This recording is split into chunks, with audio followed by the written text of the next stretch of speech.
सर्वांना सर्वप्रथम जय हिंद जय शिवराय। आज नशिबाने आग्रा येथे लाल किल्ला बघायला आलो होतो। बघता बघता काही खूप गोष्टी लक्षात आल्या।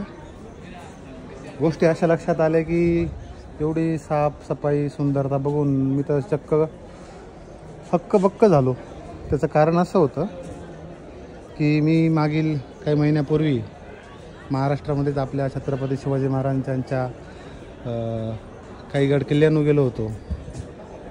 तर तिथली ती अवस्था आणि इथली अवस्था बघून खूपच मला दोन्हीमधील फरक जाणवला। हा आपल्या आग्र्याचा लाल किल्ला आहे।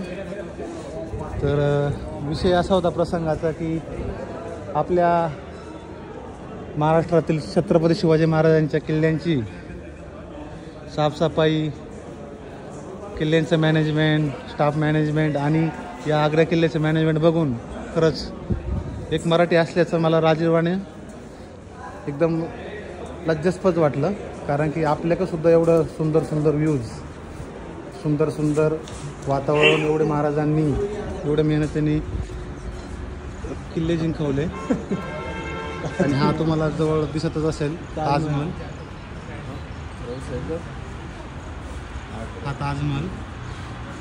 याच्यापेक्षाही आपल्या महाराष्ट्रामध्ये खूप सुंदर सुंदर पर्यटन स्थळं म्हणा किंवा गडकिल्ले आहेत, पण त्याची कुणी आपल्या किल्ल्याची व्यवस्थित शहानिशा केली, व्यवस्थित ठेवले नाही। आजकालची मुलं तर तिथे पार्टी म्हणून एन्जॉय म्हणून जातात, तिथे प्लॅस्टिकचा कचरा, घाण, बाटल्या, किती आपल्या शिवसैनिकांनी किती वेळ चोप पण दिला, व्हिडिओ पण व्हायरल केले, पण कुठेही बदलाव झालेला दिसत नाही। तर एक शिवचरित आपल्या शिवाजी महाराजांनी आपल्याला एवढे किल्ले जिंकून दिले, आपण त्यांची निगा नाही राखू शकलो, आपण असे वेगवेगळे पर्यटन स्थळं नाही बनवू शकलो। हे पण आपल्या महाराष्ट्रातले सदस्य आहे, त्यांनी सुद्धा मला ही एक व्हिडिओ बनवायची आयडिया दिली होती। कारण की असा व्हिडिओ आपण बनला पाहिजे। हो सर, बनला पाहिजे की नाही बनला पाहिजे? काय वाटतं मला? पाहिजे नाही, पाहिल्यानंतर आपल्याला हे पाहून असं वाटतंय की आपल्या शिवाजी महाराजांनी तर यांच्यापेक्षा जास्त हे केलेलं आहे की हे किल्ले ते बनवण्यासाठी।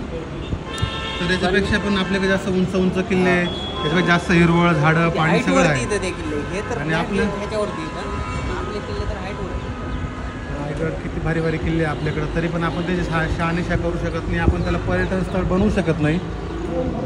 पर्यटन स्थळ जाऊ द्या, पण मला तर असं वाटतं काही कालांतराने ती किल्लेसुद्धा हळूहळू नष्ट होतील जर त्यांची आपण निगा नाही राखली तर। हा व्हिडिओ बनवायचं एकच होतं की काहीतरी महाराष्ट्रातून बाहेर आल्यावर एखाद्या पर्यटन स्थळ ठिकाणी किंवा असे किल्ले, गड किल्ले बघण्यासाठी गेल्यावर खरोखरच राजांनी जिंकलेल्या किल्ल्याची आणि आपल्या महाराष्ट्रातील किल्ल्यांची आठवण नक्कीच येईल। तर या व्हिडिओद्वारे एकच सांगू इच्छितो की नक्कीच आपण कोणी पण अशा पर्यटन स्थळी गेल्यावर कचरा करायचा नाही।